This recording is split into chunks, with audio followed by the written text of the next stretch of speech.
for a year or more, actually. So I'm thrilled that it's actually happening. And I'm so excited to see our featured guests, Harrison-Kahan and Melissa Klapper, here for this book talk.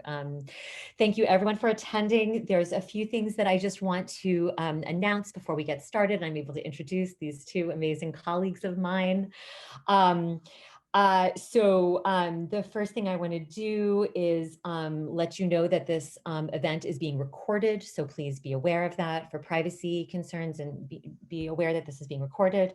Thank you for attending this conference. We hope that you'll check out the program and look at more of the events that are here. We're really excited to be a part of this conference, perhaps we can also put in, Emily, maybe I will send you in a link to Jewish Studies. This is also a Jewish Studies event. We have a lot of exciting events here as well, and perhaps we can put a link in there for anyone who'd like to follow up, going to additional Jewish Studies links as well. That's great, thank you. Let me remind everyone to keep yourself muted with your videos off unless you are presenting.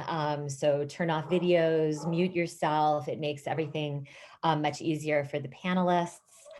Let me then introduce for you our panel.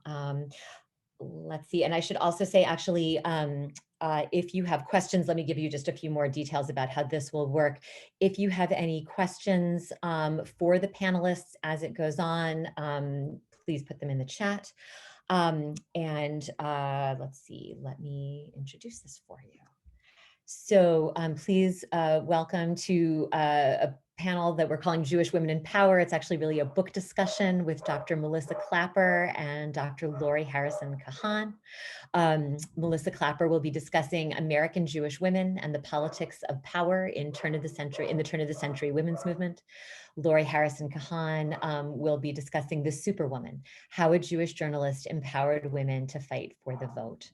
And I'd like to introduce both of our speakers.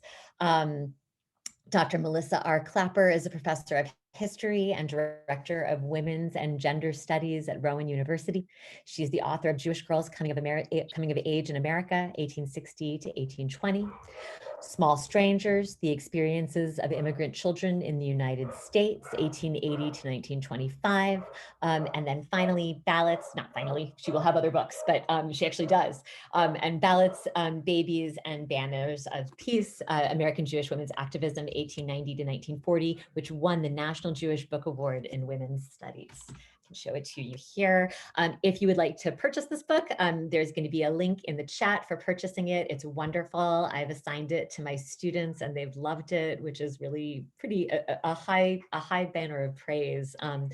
Since it's an academic book, so it's really hard to make it something that's achievable for students, and I know my students have loved it. Dr. Klapper's newest book is Ballet Class, an American History, which is also a really wonderful book, so I hope everyone will check that out. Dr. Harrison-Kahan teaches at Boston College and is the author of The White Negress, Literature, Minstrelsy, and the Black Jewish Imaginary, which won an honorable mention for the Society for the Study of American Women Writers Book Award. She edited The Superwoman and Other Writings by Miriam Michelson, which is right here. She also co-edited Heirs of Yesterday by Emma Wolfe, and is currently co-editing a collection of writings by suffragist author and editor Elizabeth Garber Jordan, I apologize. Lori received the American Studies Association's Gloria E. Anzaldúa Award and the Western American Literature Association's Don D. Walker Prize. Her current project, West of the Ghetto, Pioneering Women Writers, Progressive Era San Francisco, and Jewish Literary Culture, has received support from the NEH, the Hadassah Brandeis Institute, Berkeley's Bancroft Library, and the Memorial Foundation for Jewish Culture. In honor of the centennial of the 19th Amendment, Lori has been a featured speaker at the museum, the Library of Congress, and other venues. And on a more personal note, I just want to say that I ran into Lori, I believe a year ago, long before the pandemic, when we were both sort of trying to sell our books. And I was so impressed. I was there to sell my own book, but I was so impressed by Lori's talk, trying to impress other people, that I said, I'm going to invite her to MSU to talk as well. So I'm really excited that this worked. And I thought she'd make a great combination with my very old friend and esteemed colleague, Melissa Klapper. So I'm really so thrilled to have both of you here, and so thrilled to have everyone here in the audience. So the way that this program will work is that first, Melissa Klapper will introduce her, will give some remarks about her book for about 15 minutes. Dr. Harrison-Kahan will speak for another 15 minutes about her book.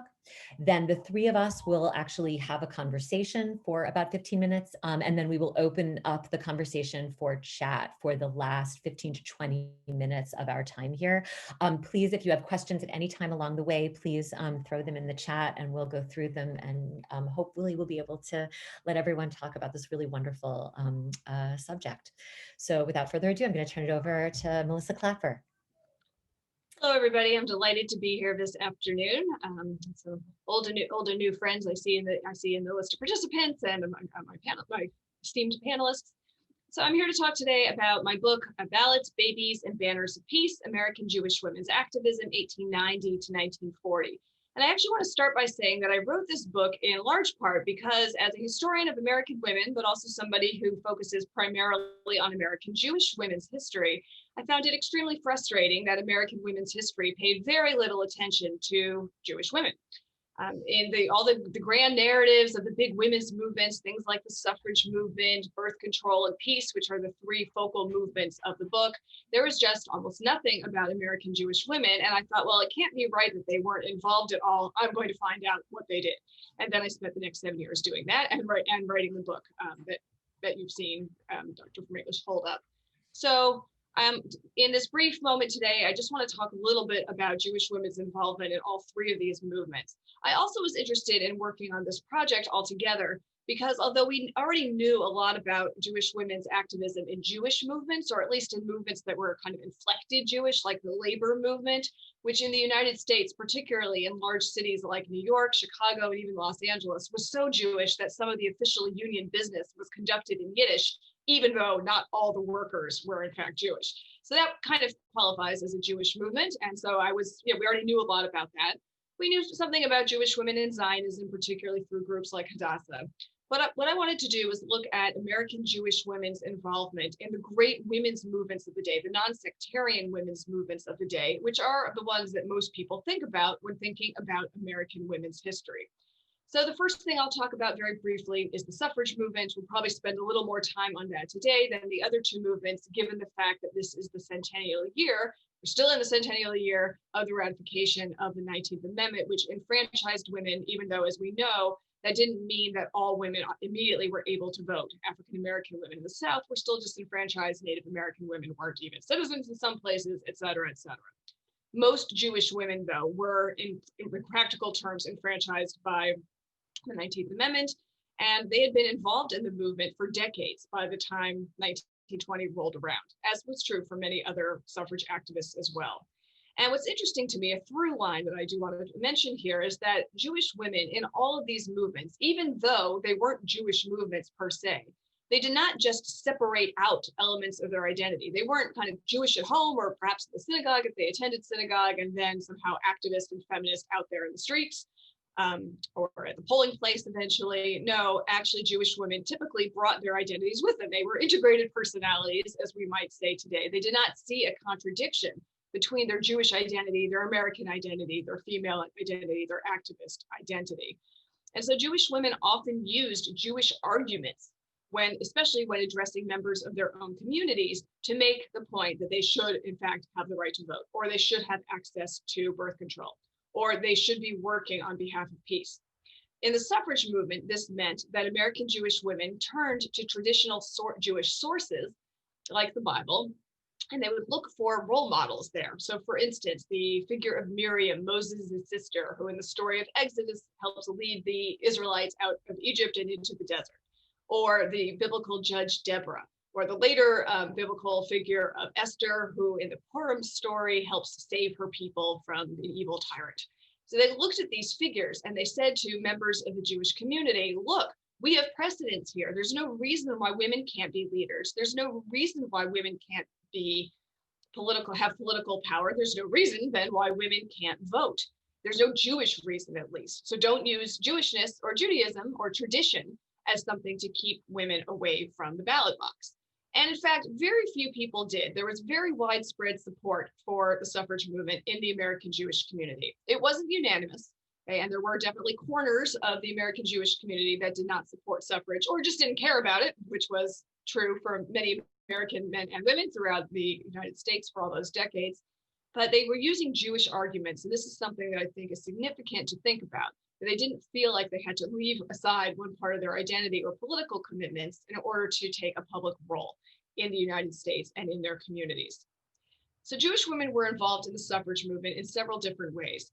They were involved in the earlier parts of the suffrage movement, which is often dated to the Seneca Falls Women's Rights Convention in 1848. We don't have time now to go into whether that's a good dating or not, but that is a typical one, so we'll leave it there for now. But American Jewish women got particularly involved when the suffrage movement began to pick up steam again in about 1890. Now, as of course you can see, there was a long time between 1848 and 1890.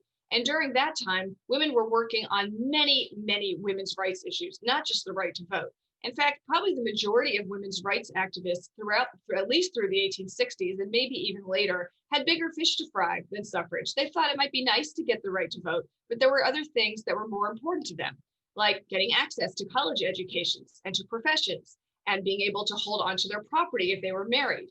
Things like this, or changing divorce laws, child custody laws. There were a lot of rights that women did not have in the 19th century. Even having legal personhood as a married woman was not at all something taken for granted by the legal system in the United States during this period. So women were working on all of these rights, and it's not like they had achieved full equality at all, clearly by 1890, let alone by 2020, sadly. However, they did cover a lot of ground during that period. Married Women's Property Rights Acts were passed, and there was a Jewish woman named Ernestine Rose who was very heavily involved in those campaigns in the 1850s.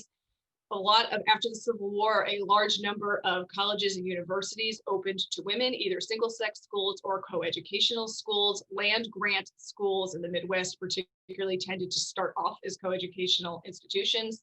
The access to greater education, at least for middle-class American women, meant that they also had more professional opportunities, and there were new positions like librarians and social workers. These were fields that were very heavily dominated by women from early stages.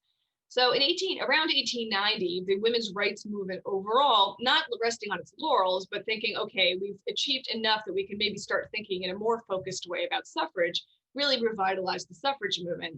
That's the same moment at which the Jewish population in the United States was expanding tremendously, partially as a result of natural increase. There were about 250,000 Jews in America in 1880, but largely because of immigration.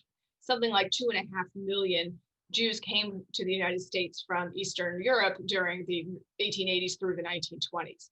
And so there's this large population, and many, not all, but many immigrant Jews came to the United States already involved in some kind of politics with radical ideologies of various kinds. And that made them really primed to get involved in these kinds of movements.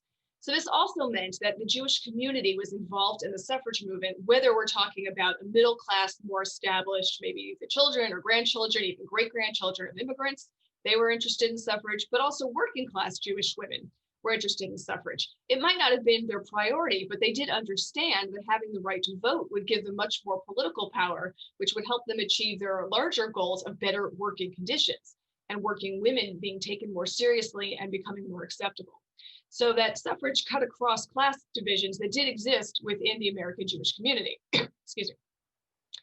Right, so there was a lot of ways in which the American Jewish women who were living through these decades got involved. Some of them joined local suffrage leagues, and that was true across the United States. So whether it was the city level or kind of municipal suffrage league, or at the state level, or on the national level, some American Jewish women, the most prominent ones perhaps, also got involved with the International Women's Suffrage Alliance. So women like Maud Nathan, who was from New York, or Hannah Greenbaum Solomon, who was from Chicago. These were women who represented the United States when they went to the International Women's Suffrage Alliance, didn't matter that they were Jewish, although while they were on their trips usually to do this international representation, they typically went and met with Jewish women of other nations to try to encourage them too to become more politically active. And so getting involved in the suffrage movement also involved American Jewish women in a larger international women's movement, something that seemed almost natural to a lot of them because so many of them felt a connection to Jewish diaspora communities in other parts of the world, particularly in Europe, but in other parts of the world as well. Right. And there were also Jewish women who were involved in the various parts of the suffrage movement. Naturally, the suffrage movement, and not everybody in it agreed with everybody else about what the best tactics and motives were for getting things done.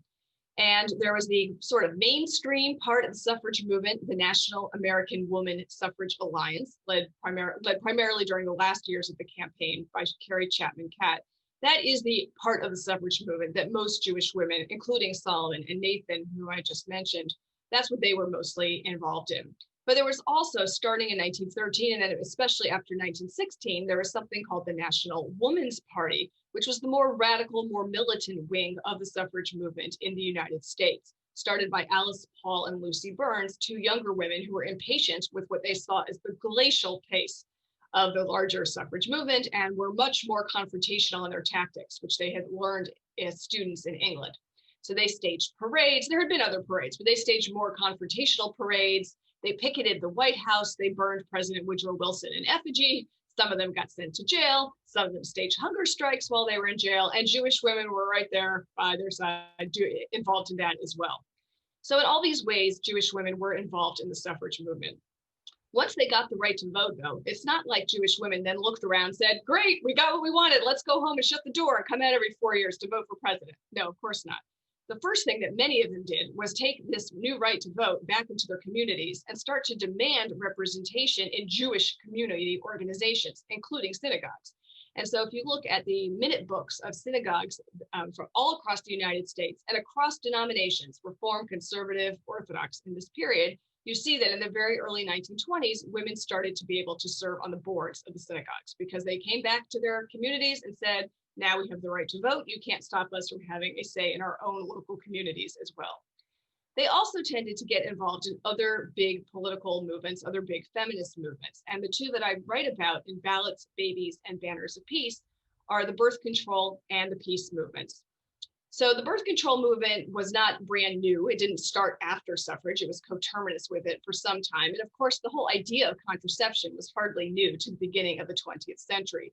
Even the most traditional Jewish legal sources, for instance, the Talmud, the Compendium of Jewish Law, talks about contraception and has long involved pretty graphic discussions about who can use what and when and how. So it wasn't new, and there was room within even the most traditional interpretations of Jewish law for certain kinds of contraception and for people to make decisions about family, about planning their family size. So Jewish women were, it's not surprising, were therefore very interested in this. And then there's also, of course, the sociological reasons that Jewish women wanted access to birth control. They wanted to have some control over the timing and spacing of their families. This was something that birth control pioneers, people like Margaret Sanger, though she was not the only one, really knew and they took advantage of. I don't mean that in a negative sense necessarily, but they, for instance, Margaret Sanger started her first birth control clinic in Brownsville, a heavily immigrant neighborhood of Brooklyn, where there were lots and lots of Eastern European Jewish immigrants and also lots of Italian Catholic immigrants. And that's where she set up her first clinic, which she advertised in a flyer that was posted in English, Italian, and in Yiddish. Now, I should point out, I mean, you might be surprised to hear that she was targeting Italian Catholics as well, but like many Jews, but even more so, of course, Catholic canon law this period did not allow for what they called artificial contraception, which would have included the diaphragms, which at the time were the most up-to-date forms of birth control. But Italian Catholic women didn't care what their priests or what the Pope or the Vatican had to say, and they voted with their feet. And along with the immigrant Jewish women, they lined up for blocks, baby carriages in tow, to find out the secret of contraception. Now, that first clinic opened in 1916 in Brooklyn was illegal. It was shut down shortly thereafter. They kind of knew it would be. It was a little bit of a test case. But over the next 20 years, Jewish women played a really pivotal role in the way that birth control became more accessible to people across the United States, primarily in a sort of public health clinic model. And also they became activists. They were also early consumers. There's a lot of statistical and demographic information that shows that American Jewish women were extremely early and happy adopters of birth control. Doesn't mean that they didn't have children at all, but they chose how many children to have and when to have them. And they also were involved in the birth control movement as doctors, because American Jewish women doctors had two major strikes going against them for their professional lives. They were women at a time when only about 6% of doctors in the United States were women, and many could not get admitting privileges at hospitals. And they were Jews, and ditto, Jews also could not get admitting privileges at many hospitals. So American Jewish women doctors found in the birth control movement a space where they could practice medicine, conduct research, have the professional status that they deserved after their education and training, and also serve a cause that many of them believed in. If there are more questions about this, I can address it in the Q&A. I do just want to point out kind of ahead of that my book is about, and at the time it is only about, the birth control movement, the category of reproductive rights as we understand that today, to include birth control, abortion, sterilization politics, things like this. That category did not exist at the time. So the birth control movement distanced itself dramatically from abortion, for instance, during this period of the 1910s, 1920s, 1930s. Its strongest argument, this argument they made the most vociferously, was more birth control will lead to less abortion. So just to put that out there, and Jewish women were involved in this. And although there was some conflict within the American Jewish community, there really was very widespread support for access to contraception being legal, available, and safe in the United States during this period up through the mid-1930s, when the legal situation changed and everything became much easier. Not resolved completely, but easier. The other big movement that Jewish women got involved in, again with a prehistory, it was happening at the same time as suffrage, is the peace movement. And for Jewish women, the peace movement was really important on a number of levels. For one thing, they knew that war is always bad for the Jews, right? Whatever it is, whoever's fighting, if Jews are there, bad things will happen, and they'll often be blamed for it. So just on that very practical, instrumental level, many Jews across the world were interested in no more war. And then, of course, World War I was a very graphic example of the terrible catastrophes that would befall Jewish communities if there were not peace. Also, Jewish women in particular really saw themselves in this maternal role, as did many other women in the peace movement. They really focused on their roles as mothers. Mothers should be protecting their children. They should be protecting the world. They should try to steer everybody clear of violence. And so the issue of world peace was extraordinarily attractive to huge swaths of Jewish women.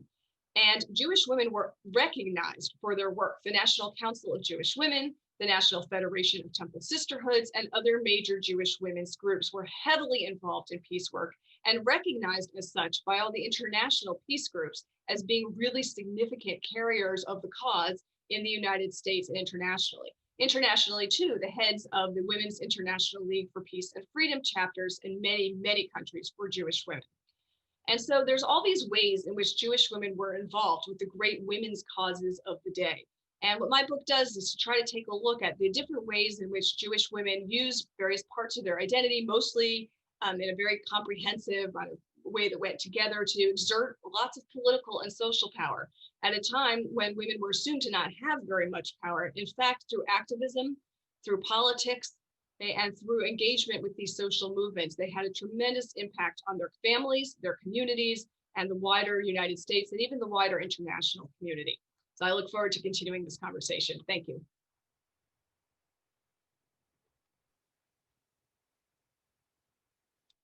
Thank you so much, Melissa. And I'm going to turn the field over to Lori Harrison-Kahan. If you're joining us anew, please just stop your video and put yourself on mute, and welcome. Hi, everyone. I wanted to thank Kirsten and the other conference organizers for inviting me to speak about my book today. I also wanted to give out a shout out to my students in the audience, because typically at this time of day on a Thursday, I am teaching the Introduction to American Studies at Boston College.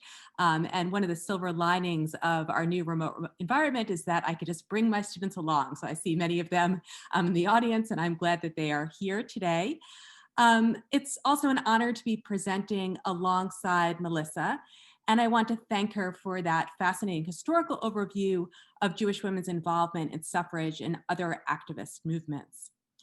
I'm going to be narrowing the lens a bit to focus on one particular Jewish woman. You see her up here on the screen.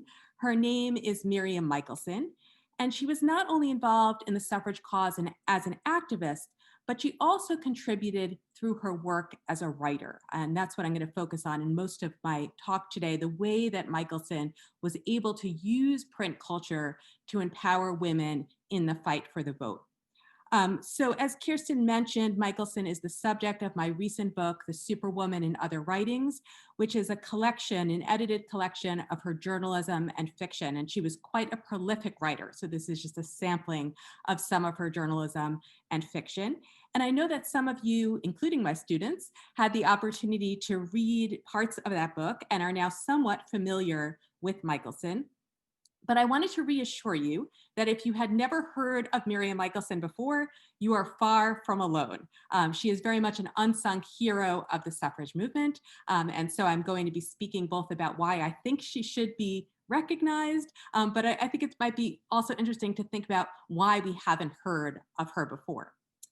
So because she's an unfamiliar figure to so many people, I want to start with some biographical background. Michelson was born in California in 1870, and she was the youngest of 7 children.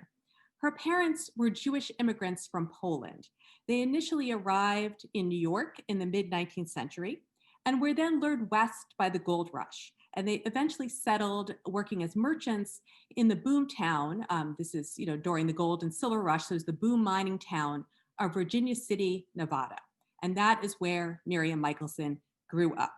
So this was a pretty atypical upbringing for a Jewish woman in 19th century America. And Michelson was very much shaped by those experiences living on the Western frontier. The Michelsons were among a small number of Jewish families in Virginia City. And I think you can easily imagine that this was quite different from, say, the Jewish immigrant experience on the Lower East Side of New York. Interestingly, historians have demonstrated that anti-Semitism was less of a factor in the West than in other parts of the country. But despite this, the Michelsons were still very much seen as outsiders in Virginia City, even though they were not religiously observant. Unlike most Jewish writers of her time, Miriam Michelson rarely addressed Jews and Jewishness in her work, but her experience as an outsider led her to identify with others on the margins of American society. And often this identification took the form of a kind of advocacy or championship. And in particular, that championship was, there's evidence of this in terms of the ways that she wrote about other racial minorities, such as African Americans, Chinese immigrants, and indigenous people. And I'll give you some examples in the course of this talk. Michelson's ideas about gender were also strongly shaped by her experiences growing up in the West. The American myth of the frontier depicts the 19th century West as a hyper-masculine space. All you need to do is watch a Western in order to know that. But the West also fostered greater openness about women's roles. And this is exemplified by Michelson's most autobiographical novel, which is called The Madigans. And it was about a family of tomboys, 6 sisters, growing up in Virginia City, Nevada. So basically, this was like Little Women if all the March sisters were Joe. Given Michelson's upbringing, it's not surprising that she followed a non-traditional path for a middle-class woman of her era. She never married or had children. She lived as an independent woman, supporting herself through her career as a journalist and a fiction writer. So in some ways, Michelson was a unique character, but her story is also representative of a larger narrative that I think Melissa was talking about here, giving a sense of this kind of broader historical perspective. And this is the story about this time in American history when women were moving more and more into the public sphere, and specifically for Michelson, into the field of journalism.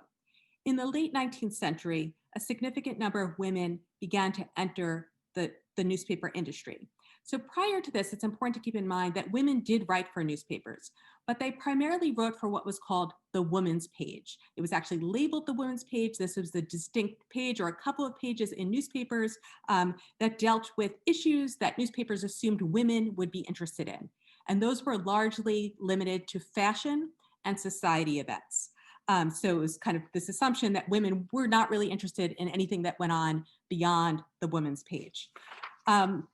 But in the 1890s, which is this time period that Melissa kept referencing, so it's going to be really important for historical context, journalists like Michelson broke through the gender barrier, proving that women could cover hard news stories and work as investigative reporters. So I'm just going to give you an example. This is just a collage of just a very small sampling of some of Michelson's articles.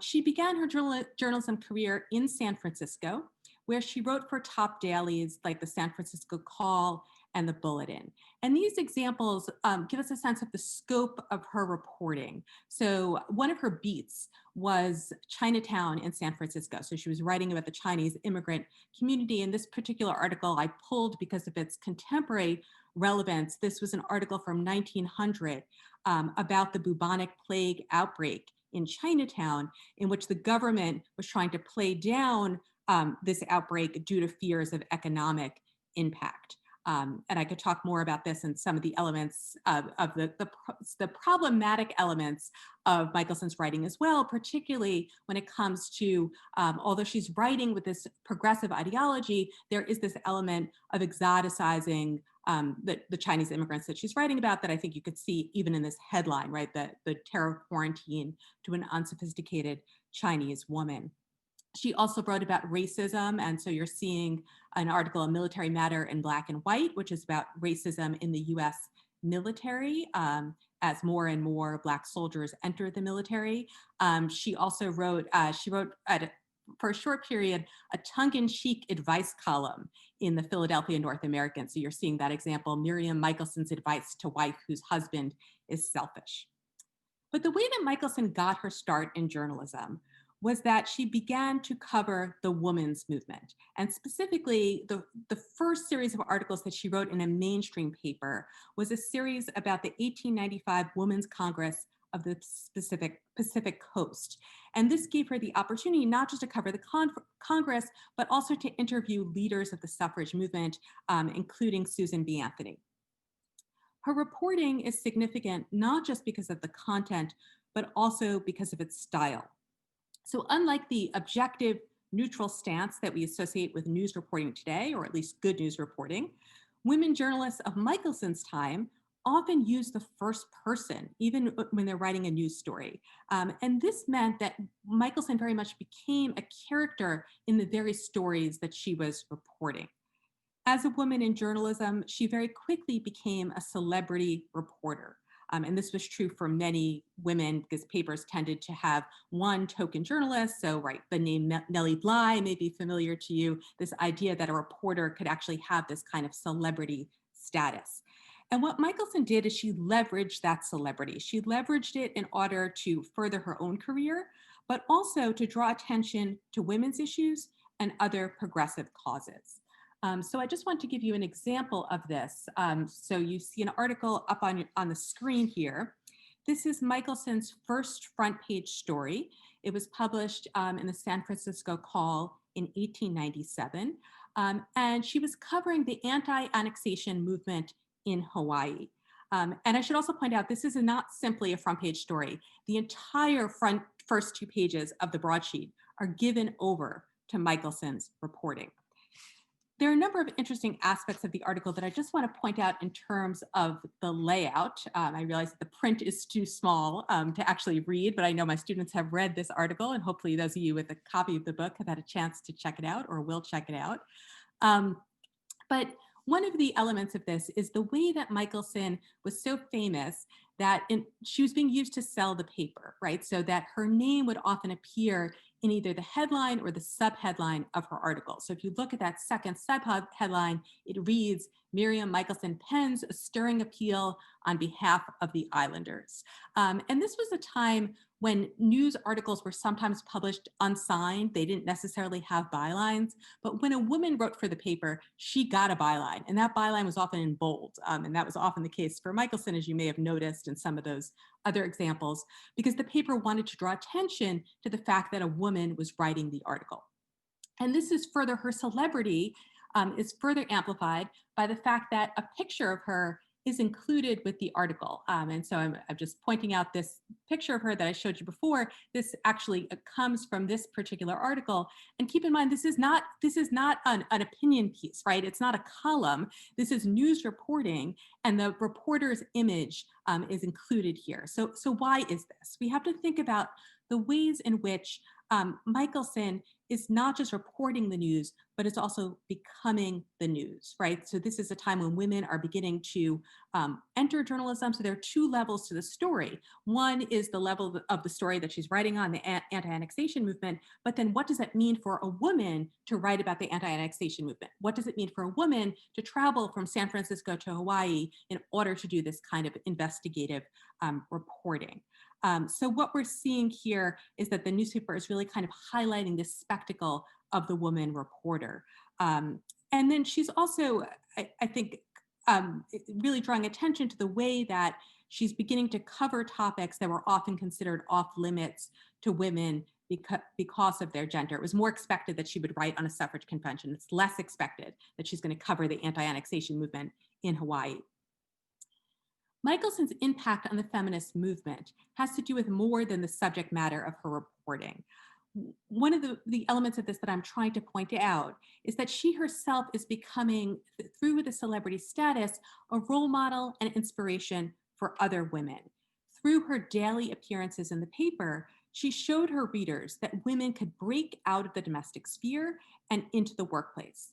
She demonstrated that women could have exciting adventures in public life, as she did when she traveled to Hawaii, or for this particular article, or explored Chinatown in search of a story. And this was a time also when women really didn't go into public unchaperoned. So it's quite dramatic that you have this woman in her 20s journeying in this way into these environments in order to cover a story for a paper. And then there are other ways too that she's serving as a model for her readers. And one of those is that she really refuses to be pigeonholed as a writer. I'm going to talk more about that in her fiction as well.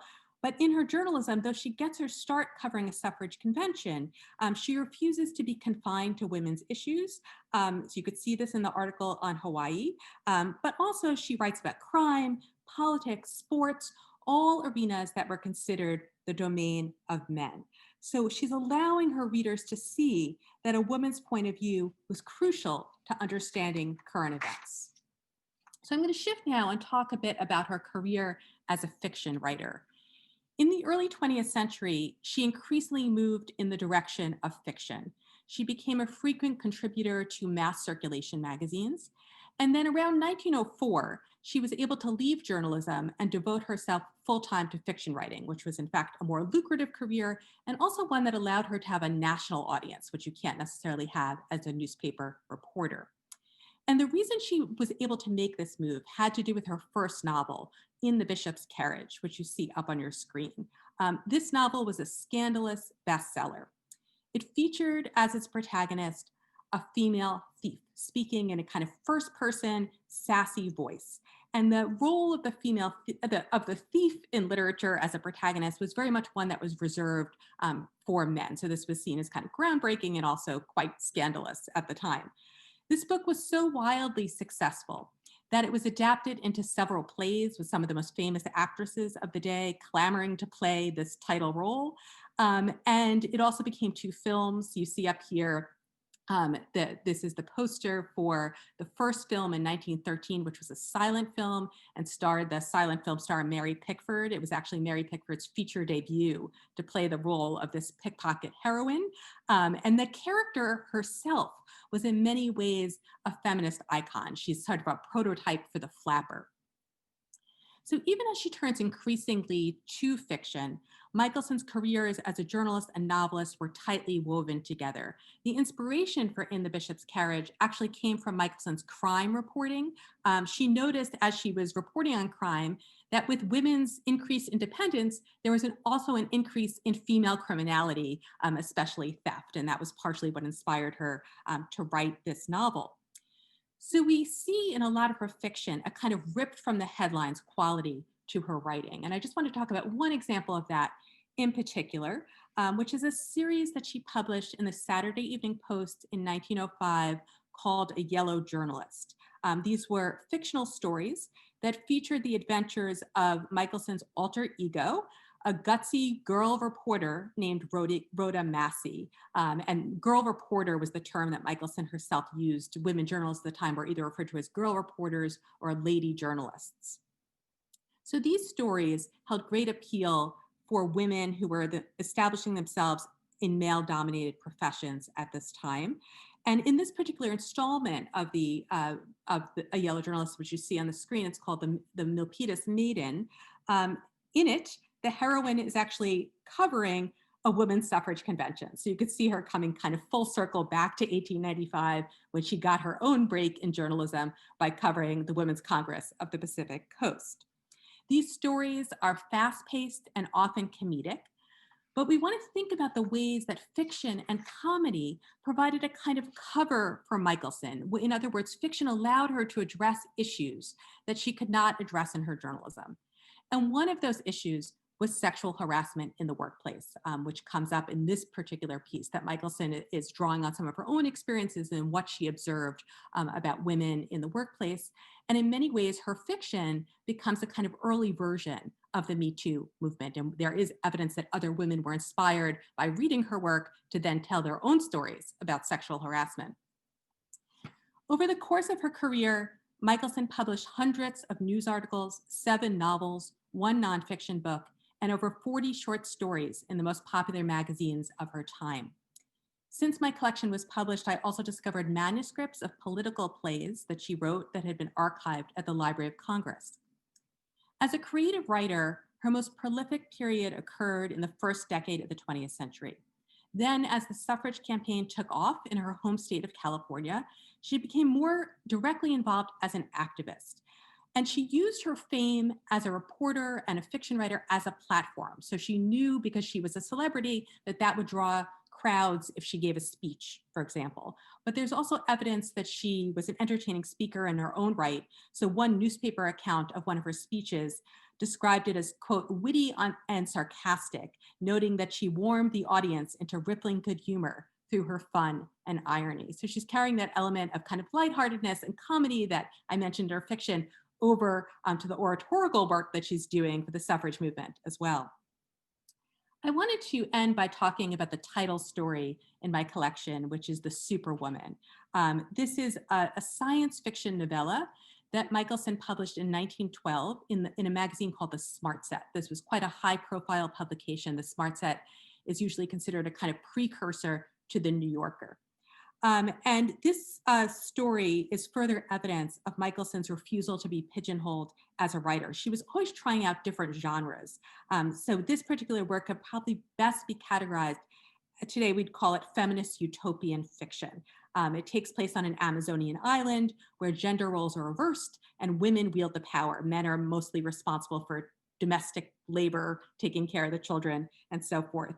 And unlike many of Michelson's stories, it actually features a male protagonist who arrives on this island. He's actually swept overboard on a ship at the beginning of the story, and he's saved by a powerful woman.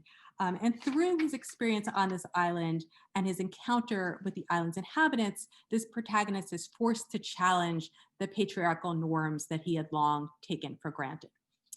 If this story sounds even vaguely familiar, that's probably because it is likely one of the source texts for the Wonder Woman comics. So you're seeing just the Wonder Woman's debut. And if you've seen the Wonder Woman film and think about Steve Trevor landing on Paradise Island, there are obvious parallels here. This work also inspired one of what is today considered one of the most famous examples of feminist utopian fiction, which is a novel called Herland by Charlotte Perkins Gilman, which was published in 1915. I want to emphasize the date of the Superwoman that was published in 1912. And 1 year earlier, in 1911, California, Michelson's home state, became the 6th state in the nation to grant women the vote. So on the one hand, the Superwoman functions as a kind of celebration of women's newly acquired political power. But it's important that it's a work of fantasy fiction, right? It's speculative. So this indicates that the battle is far from over, and the story simultaneously functions as a call to action for greater gender equality. So even now, 100 years after the 19th Amendment, that battle remains far from over. And it's for this reason that Michelson's work will feel relevant to many readers. Her writing offers historical insight into a particular place and time, but it also has this contemporary resonance to it. And this is because she is part of a long tradition of female journalists and fiction writers who use their work to affect change and better women's lives. So I just wanted to move us into our contemporary moment with this final slide.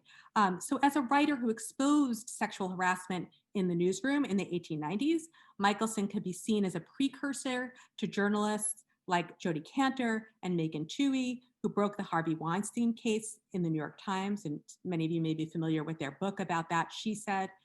Michelson also conveyed her feminist message through fiction and different fictional genres, from historical fiction to science fiction and many others. And this resembles the approach taken by contemporary authors like Margaret Atwood, whose novel The Handmaid's Tale continues to inspire 21st century feminist activists. Michelson's work is then a timely reminder of the ways that women writers have long been using journalism and fiction and the interplay between those genres to ignite activism and influence social movements. Thank you. I'll just end with this final image of Michelson from the cover of the book.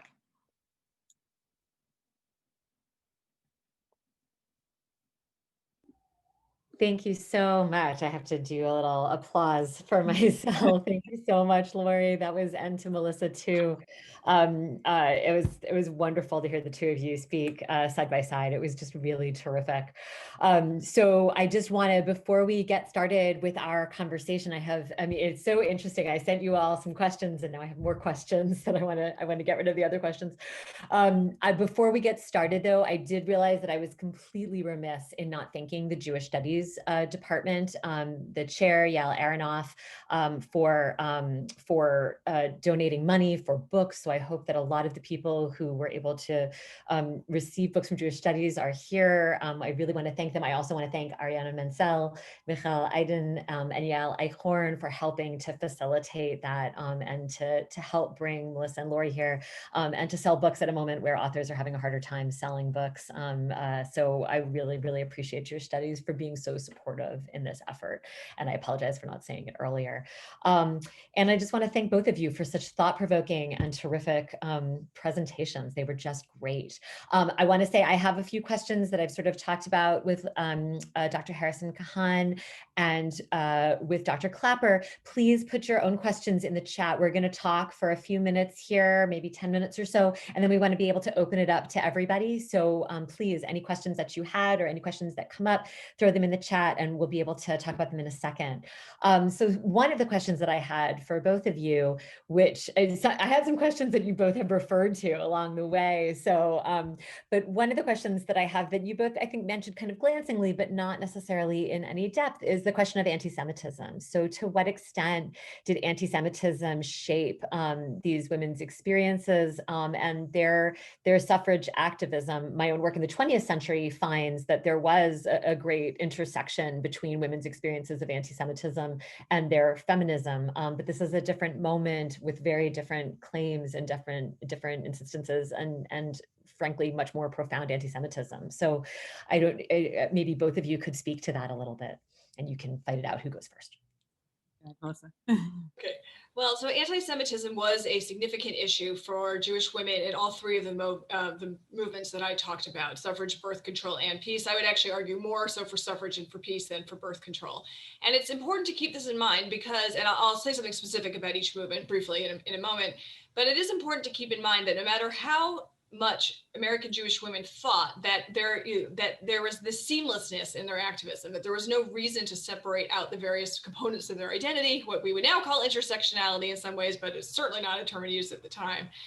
It didn't matter entirely how much they felt that way when people around them disagreed and saw them first and foremost as Jews and categorized Jews as a bad or dangerous or threatening thing. And just at the moment when activism in these great women's movements of the late 19th and early 20th century was really getting underway, that's the moment when American anti-Semitism got worse. Anti-Semitism has kind of gone in waves in American Jewish history and in American history. And this was a moment partially because so many more Jewish people were coming to the United States. And I do not say that as victim blaming, just as a historical fact. There was a real rise in anti-Semitism, especially in what you might want to call, and I put this in huge quotes, polite anti-Semitism, as in where, you Jews can't come to our clubs and our beaches and that kind of thing, but also in more difficult ways. In the suffrage movement, there are two major examples that I just want to give briefly of anti-Semitism that did shape Jewish women's involvement in the movement. One was in 1895, Elizabeth Cady Stanton, one of the pioneers of the women's rights movement all the way back to Seneca Falls, presided over the publication of something called the Woman's Bible, which was this extremely, even now, by today's standards, still is this very radical text. It's an anti-religious text. It blames Christianity and Judaism for misogyny, patriarchy, and basically all the ills of the world that have had a negative impact on women over the centuries. And there were a number of people who contributed to it. Stanton was sort of the presiding editor, and some of it is really explicitly anti-Semitic. Not all of it, although the general tenor is anti-religion, but some of it's really, really anti-Semitic. And this was a big problem for Jewish women in the suffrage movement. I should say it was a problem for most women in the suffrage movement who were religious and Christian and horrified by this text. They kind of pushed Stanton away. The reason we have a Susan B. Anthony dollar and not a Stanton dollar is because Stanton really became persona non grata for the suffrage movement, even though she had been one of his builders for decades. And Jewish women protested, but to no avail. And this made organized Jewish womanhood in organizations like the National Council of Jewish Women, which had just been founded in 1893, really reluctant to endorse suffrage formally. So that even though the vast majority of the members of an organization like the National Council of Jewish Women, or later the National Federation of Temple Sisterhoods, the vast majority, not all, but most of them supported suffrage, but the organizations never formally endorsed it because there was this reluctance because of what had happened with Stanton and the Woman's Bible. And another example of that was even more germane for working class Jewish people was what happened after a round of referenda. States, part of the suffrage campaign was on the federal level. That's eventually what succeeded in getting the 19th Amendment. But there were also state campaigns like the one we heard about from Dr. Harrison-Kahan in California in 1911 to get certain states to advance. There were states where women could vote before the 19th Amendment, as far back as 1869, actually. And so in 1915, New York, New Jersey, Pennsylvania, Massachusetts all had a state referendum on suffrage, and all of them failed. And in all of those places, but especially in New York, Jewish women were blamed for that failure, the Jewish population. Really, it was Jewish men who were being blamed because, of course, only men could vote to give women the right to vote, which was one of the fundamental problems with the suffrage movement. In fact, it was clearly true at the time, and further research has demonstrated this even more. Jewish neighborhoods in New York City, in Newark, in Boston, and Philadelphia voted the most heavily in favor of suffrage, but that's not how suffrage leaders saw it. And they took this moment to blame Jews. It was an expression of anti-Semitism that, again, made many Jewish women really uncomfortable. It didn't mean they stopped supporting the cause, but it led to some issues. And let me just skip to the peace movement for interest of time, but I'll just say in the birth control movement, anti-Semitism was much less of an issue. There were some accusations tossed around at people like Margaret Sanger, but Jewish women supported her overwhelmingly. They came to the courthouse where she was on trial. They sat there with their babies and their kosher food, and they supported her. And it didn't take on that much salience in the birth control movement in a lot of ways in this period. In the peace movement, anti-Semitism showed up in other ways, particularly in the 1930s. By the 1930s, there were American Jewish women who had been involved with the peace movement in very serious ways and in leadership roles and in really making really significant progress. I should stop to say, we think of this, we know World War II is coming, but they don't know that in the 1920s. They don't know that. They know they've just had this cataclysmic world war. the Great War. And in fact, in the 1920s, there was progress toward what seemed like international peace. There were, there were many disarmament agreements passed. There were conferences, there were international conferences. Something called the Kellogg-Briand Act was passed in 1928, which outlawed war as an instrument of international relations. The 1920s, it looked like peace, might actually be here to stay. So Jewish women played a major role in that. But in the 1930s, especially once Hitler was in power, it became pretty clear that these universalist peace ideas that they had really under threat as in a particularist ways because they were Jews, that Jews and Judaism were especially being attacked. And that led for the first time American Jewish women in the peace movement to have to make a choice a little bit between their interest and their deep commitment to peace and their Jewishness. And most of them were so upset, they assumed that their longtime comrades in the peace movement would support them, and they did not. I mean, not universally, we have no time, but we can only make broad generalizations here. But generally speaking, the peace activists with whom they had worked for decades did not support them. And they saw this as anti-Semitism. And in fact, some of the language that came out during the 30s was anti-Semitic. Why are these Jews only focusing on themselves, this kind of thing. And most American Jewish women in the peace movement reluctantly, agonizingly made the choice that they were going to have to leave the peace movement after all this time. And so anti-Semitism did play a role in Jewish women's involvement in all of these movements. And it demonstrates that minority groups they can't only identify themselves, they're also identified from the outside. And this is an example of that. And it shows the limits on power as it's wielded by different groups of people. Yeah, that's a great point. And I would just follow up on that to say that with the case of Michelson, it's important to keep in mind that she herself would probably not have identified herself as a Jew. She kind of made statements about her family's lack of religious observance, and she didn't really see herself as Jewish. But it's really clear that other people did see her as Jewish. So I had that quote up there from the Washington Post that identified her as a California Jewess who had succeeded with her pen. And this was true within the suffrage movement. So the one really specific example here has to do with the relationship between Charlotte Perkins Gilman, a very famous feminist activist, and Michelson, whose lives and careers overlapped in various really fascinating ways. They knew each other in California. And it's clear from work that scholars have done on Gilman that she held strong anti-Semitic, xenophobic, and racist views. And that comes out in her relationship with Michelson. So Michelson really admired Gilman, but Gilman did not look favorably on Michelson at all. And part of that had to do with Gilman's views about the yellow press and maybe some jealousy too, actually, because Michelson was a very popular writer and Gilman could not get her work published in popular periodicals and had to actually start her own journal as a result of that. But there's also evidence in their encounters that had to do with anti-Semitism. And this is also really complicated because with Michelson, I just want to point out as well, the ways in which her contributions to the suffrage movement do need to be understood as white feminist contributions, right? Like her whiteness is enabling and circumscribing many of those encounters that I alluded to with other racial minorities. I mentioned that in some of the kind of exotic portrayals of Chinese immigrants. We even see it in some of that reporting on Hawaii as well. So it's a really kind of complex issue there that, they're both she's both an insider and an outsider. That's great. Actually, that's so interesting because in that answer, Lori, you brought out sort of two things that I was going to bring up. I was going to ask you to talk more about problematic. I'll give you both of the questions. I was going to ask you to talk a little bit more about what you mean by the problematic nature of race that she portrayed and sort of what that looked like and how that contributed to her race. And then we have a question from the audience about Charlotte Perkins Gilman.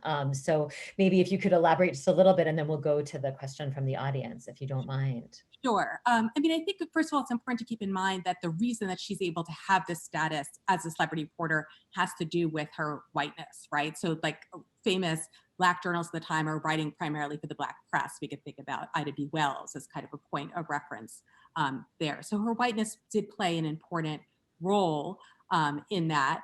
But I think the main thing that I'm saying, so that enables it, that allows her to have these encounters. And it's clear that, I talk about it in terms of identification, but it's not clearly identification. It's more kind of this sense of I'm championing someone who doesn't have power, right? So there is, to me, this kind of like what we might call paternalistic or maternalistic attitude in some of her reporting when she was reporting on racial minorities. That said, because I definitely see it in that Hawaii piece that I referenced. That said, what I recently discovered is that the one place where she is known today is Hawaii.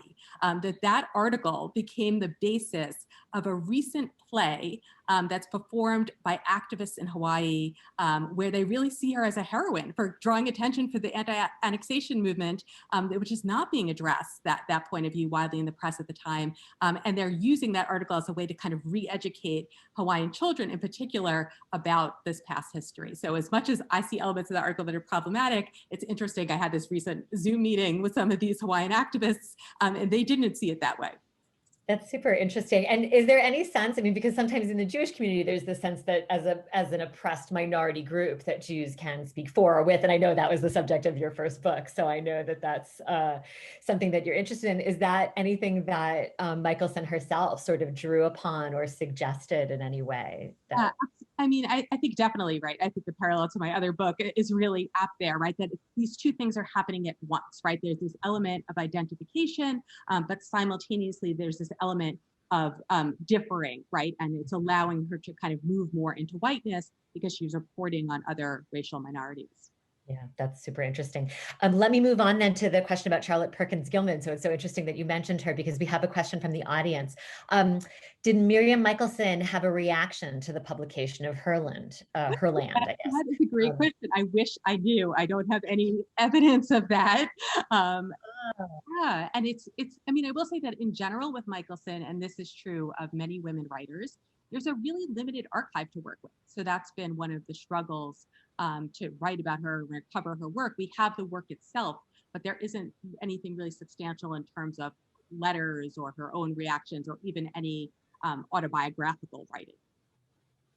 Got it. And that's a shame. But do we know, the other part of this question is, do we know how her journalism affected public opinion? That is a great question, but I see really clear evidence of the way that she's shaping her readers, right? So I often get asked this question about how I discovered her work. And the way I discovered it was through the writer Edna Ferber, a very popular Jewish writer in the mid-20th century. In Edna Ferber's autobiography, she mentions Miriam Michelson and says that she was inspired to first become a journalist and then become a fiction writer from reading Michelson's work.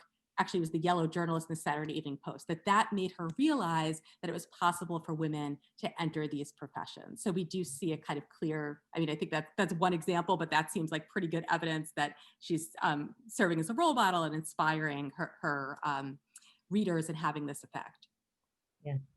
I actually want to ask a follow-up question about that, but I have two more questions from the audience, so I want to be able to privilege those. So since we've had Dr. Harrison-Kahan speak, there's a question for Professor Klapper. Could you elaborate more on the immigrant experience of Eastern European Jews during the movements?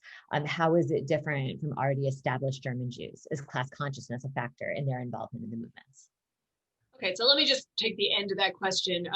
These days, of course, there were differences between the groups of Jewish immigrants who came from Central and Western Europe in the 19th century, and then more from Southern and Eastern Europe in the late 19th, early 20th century. But these days, those of us historians in the ivory tower tend to think of the period between 1820 and 1924 more as one of continuous immigration, where there's a lot of structural patterns that are the same over time. So, I don't want to just differentiate German versus Eastern European, especially since so many of those so-called German Jews actually came from Yiddish-speaking provinces of what wasn't even a country. Germany was not a country yet.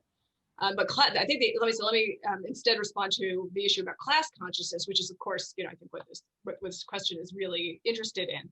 And there were class differences in the priorities of the Jewish women who were involved in these movements. As I mentioned, for suffrage, for working class women, suffrage was more of a means to an end, right? They had different ideas about how to improve labor conditions, how to improve industrial safety, right? These are the issues. And I felt that as voters, right, they would be better off if they had the right to vote and could make their voices heard through the ballot box more immediately.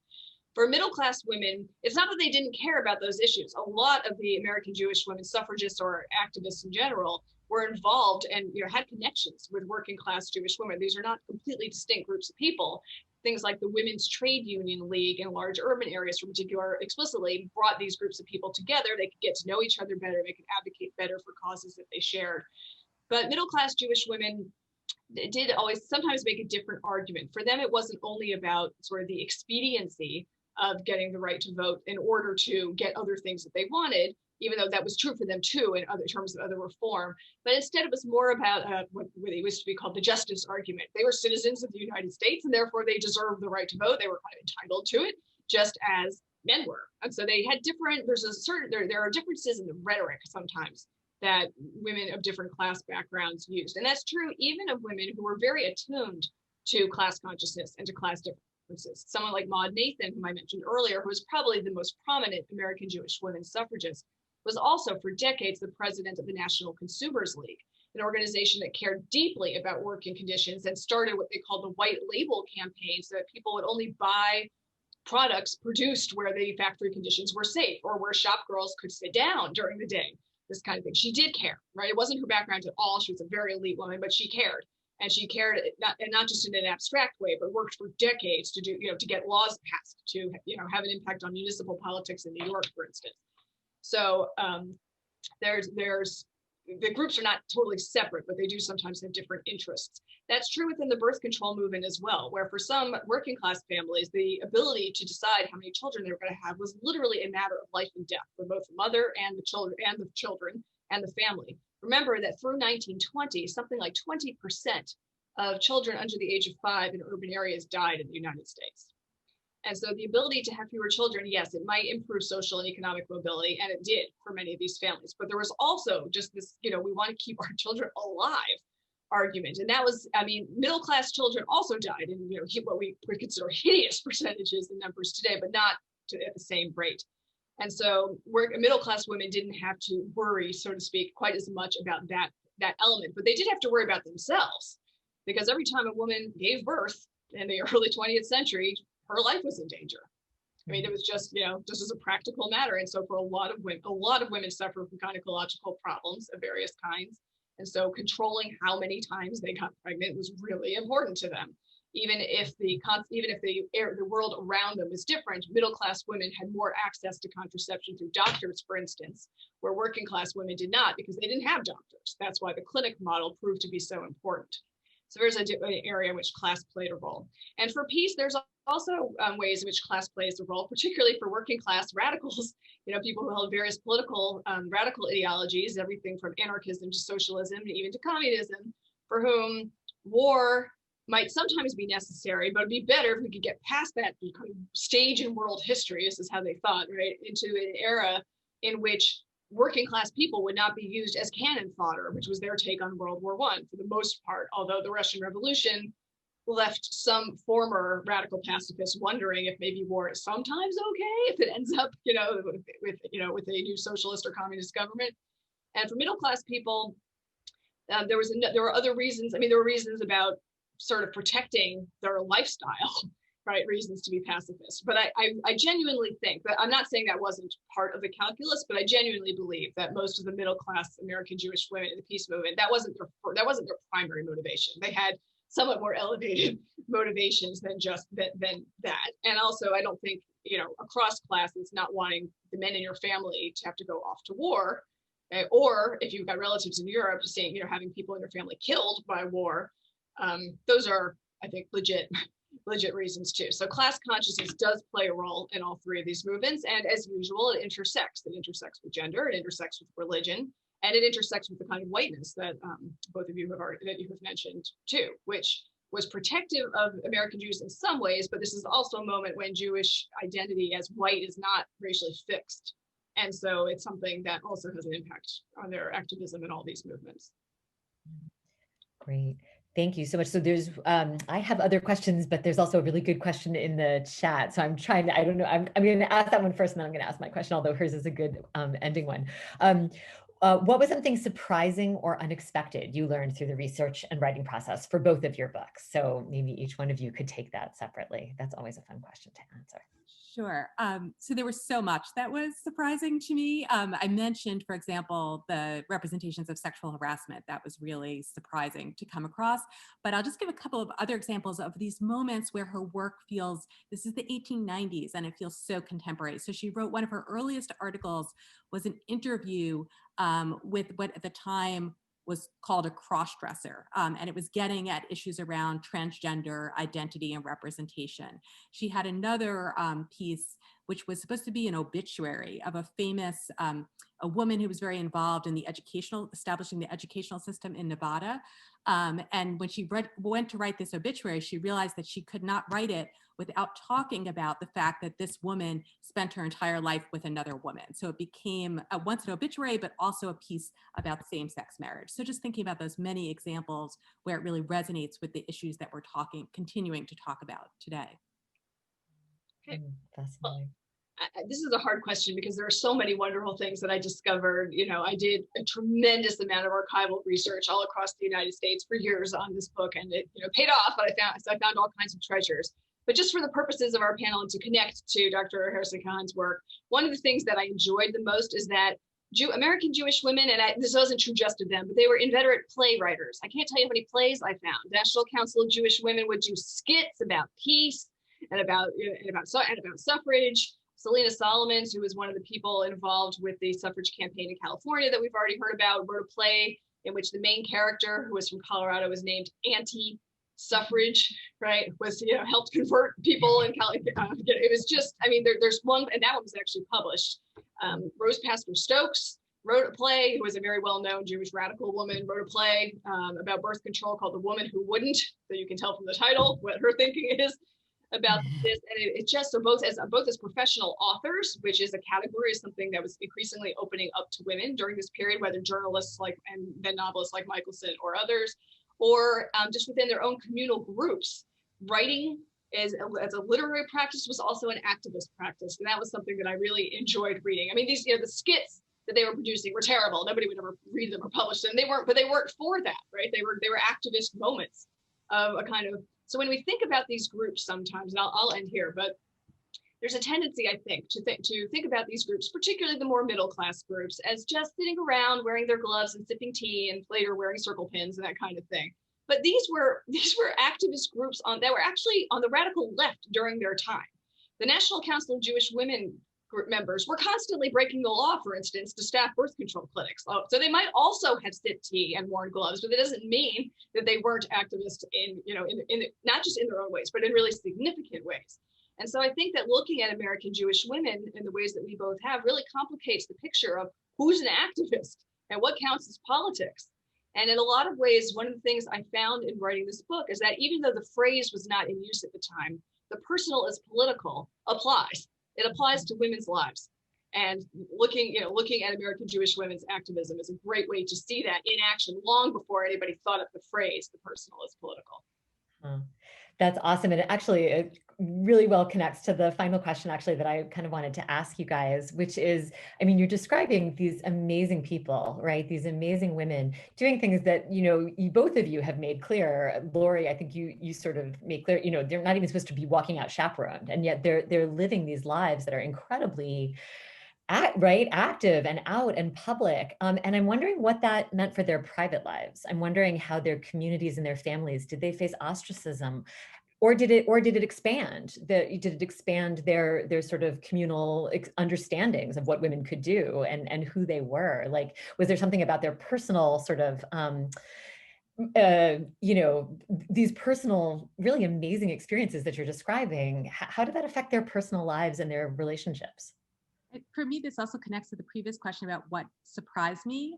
So in many of the women that I write about who were activists and writers, is actually how much support they got from their families and their communities, and particularly from men. So that's something that definitely Michelson's career was made possible by the fact that she had a brother and a brother-in-law who were journalists and prominent editors who supported her. She had male mentors.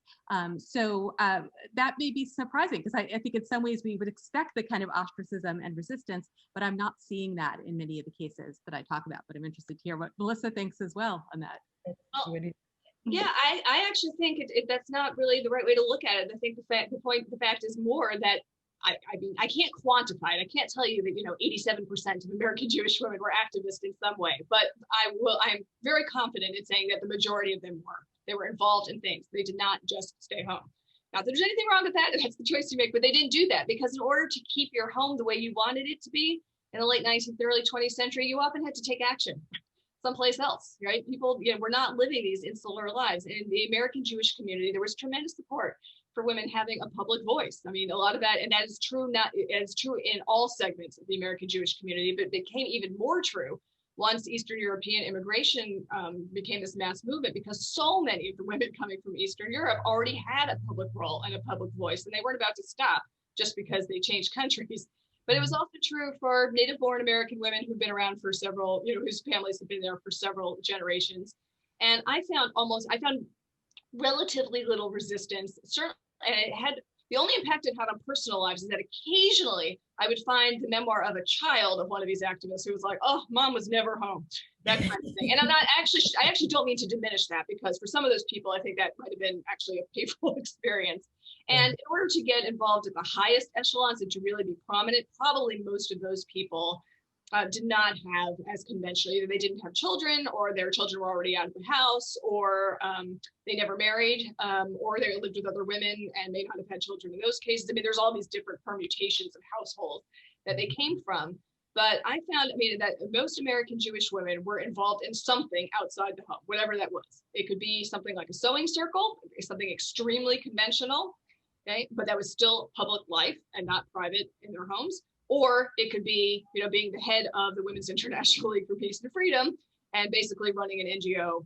And, some of these women would have been president of the United States if they'd had the chance, and they would have done a bang up job. So it's kind of interesting to see that they did not see a conflict between private and public. And I think as historians and as scholars, we have to be a little careful about how we look back in the past and assume that there were dividing lines. This is not to say women were equal. I just want to repeat that. I'm not making that claim. But they were able to push hard against the spheres that supposedly enclosed them. And I found Jewish women just popping them open left, right, and center, wherever they were coming from. Awesome. That is a fabulous way to end this really, really wonderful panel. I want to echo all the thanks, and everyone in the chat is just talking about how great this was, and this fulfilled every possible expectation I had. So thank you both so much. Dr. Harrison-Kahan and Dr. Klapper will be moderating and speaking, or discussant and speaking tomorrow for a panel at 1 o'clock as well. Thank you to everyone for great questions and for great participation. It was just wonderful. So thank you all so much. And the next panel, I believe, begins at 4:30. Thank you so much, everyone. Have a good day.